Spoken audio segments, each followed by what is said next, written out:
నమస్తే అండి, welcome to me Godavari అమ్మాయిలు. ఈరోజు మనం మనందరికీ ఇష్టమైన డబుల్ కా మీఠా ఎలా చేయాలో చూడబోతున్నాం.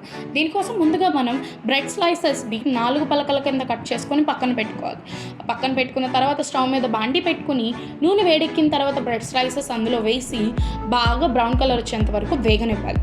వేగిన దాంట్లో పక్కన స్టవ్ మీద ఇంకొక గిన్నె పెట్టుకుని ఆ గిన్నెలో వాటర్ పోసుకుని కొంచెంగా షుగర్ యాడ్ చేసుకుంటూ ఆ వాటర్ని కలుపుకుంటూ ఉండాలి. ఇది కొంచెం దగ్గర పడేంత వరకు కలపాలి. గుర్తుపెట్టుకోండి, చిక్కగా ఉండకూడదు, పాకం కొంచెం పల్చగానే ఉండాలి. ఆ పలుచుకు ఉన్న పాకంలో ఎప్పుడైతే మన బ్రెడ్ స్లైసెస్ ఏవైతే ఉన్నాయో అవి అందులో వేసి నీట్గా కలుపుకోవాలి. కలుపుకున్న తర్వాత చిక్కగా ఉన్న పాలు తీసుకొని ఆ పాలు కూడా కొంచెంగా వేసుకుంటూ కలుపుకోవాలి.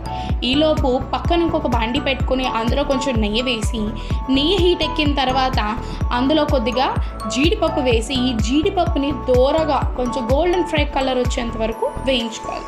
వేయించుకున్న తర్వాత ఆ జీడిపప్పుని మన డబుల్ కా మీఠా మీద వేసుకొని గార్నిష్ చేసుకుంటే మన double ka meetha ready. So ఈ డిష్ కనుక మీకు నచ్చినట్లయితే మీ గోదావరి అమ్మాయిలకి ఒక లైక్, షేర్, సబ్స్క్రైబ్ చేసుకోండి.